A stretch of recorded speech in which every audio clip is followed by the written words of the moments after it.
আসসালামু আলাইকুম। Welcome to Essence of Coden. এই টিউটোরিয়ালে দেখাবো সিএসএস বক্স মডেল কিভাবে তৈরি করে। তাহলে আমি প্রথমে একটা ফাইল ক্রিয়েট করি।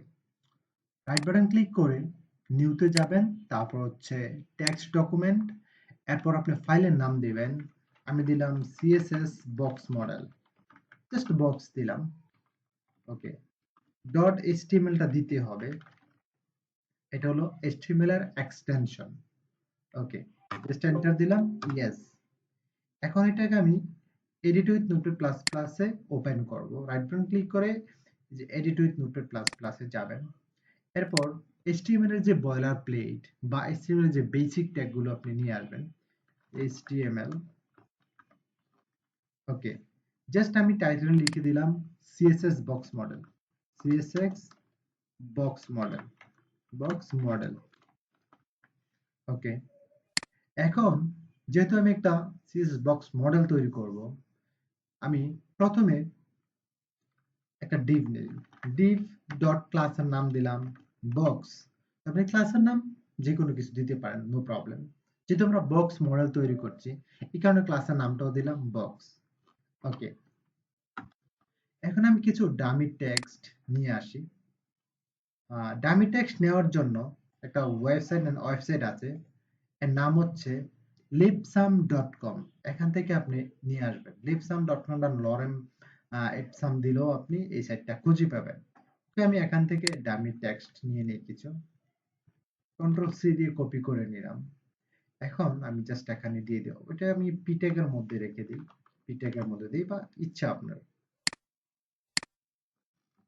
ওকে, এবার কন্ট্রোল এস দিয়ে সেভ করে নিলাম। এখন আমি জাস্ট এটা ডাবল ক্লিক করি, এটা আসছে। ওকে, আমি একটা বক্স মডেল তৈরি করব, একটা বক্সের মধ্যে এই টেক্সট গুলো থাকবে। তাহলে আমি সিএসএস টা এখানে লিখবো, আপনি আলাদা চাইলেও লিখতে পারেন, নো প্রবলেম। জাস্ট আমি স্টাইল স্টাইল ট্যাগ শুরু করলাম, এটাকে আবার ক্লোজ করে নিতে হবে, আমরা জানি কিভাবে ক্লোজ করতে হয়। ওকে, এখন আমি এই ক্লাসের নামটা কল করব। তো ক্লাসের জন্য ডট ক্লাসের নাম, সেকেন্ড ব্র্যাকেট। ওকে, এখন জাস্ট আমি একটা এটা একটা উইডথ দিই, উইডথ দিলাম, জাস্ট উইডথ দিলাম 500 পিক্সেল। এরপর আমি একটা বর্ডার দিই, BOR দিয়ে বর্ডার 3px সলিড,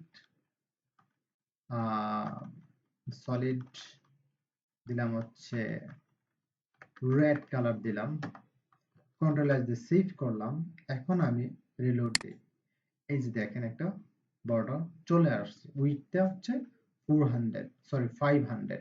ওকে, এখন এর মধ্যে আমরা যে প্যাডিং মার্জিন এগুলো দেখিয়েছি, দেখেন এখন প্যাডিং কিভাবে ইউজ করে। প্যাডিং হচ্ছে ভিতর থেকে জায়গা স্পেস নেয়, ঠিক আছে। জাস্ট আমি দিলাম প্যাডিং, প্যাডিং দিলাম লাইক 70px, তার মানে চতুর্পাশ থেকে প্যাডিং নিবে 70px। রিলোড দিলাম, এই যে দেখেন চতুর্পাশ থেকে কি করলো, স্পেস নিয়ে নিয়েছে, ঠিক আছে, ভিতর থেকে।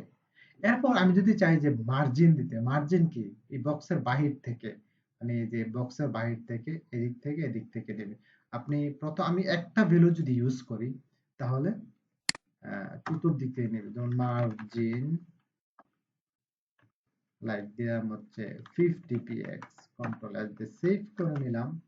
এখন রিলোড দিই, এই যে দেখবেন এখান থেকে 50% 50px নেবে, এখান থেকেও 50% নেবে, নিচ থেকে নেবে, এদিক থেকেও নেবে। ওকে, রিলোড দিয়ে দেখেন, এই যে দেখেন 50% চতুর্দিকটি নিয়ে নিছে। একটা ভ্যালু ইউজ করলে আমরা জানি যে চতুর্পাশ থেকে মার্জিনটা নিয়ে নেয়। দেখেন খুব সুন্দর একটা বক্স তৈরি হয়ে গেল। এখন আমি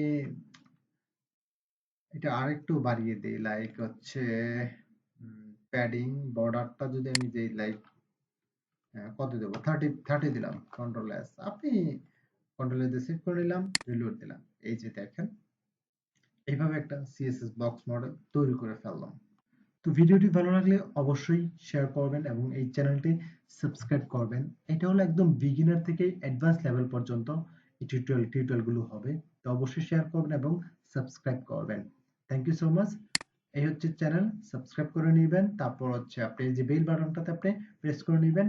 আর হচ্ছে আপনার প্লেলিস্ট থেকে আপনার সবসময় দেখবেন, প্লেলিস্ট দেখবেন, ঠিক আছে? প্লেলিস্টে দেখেন কি কি আছে।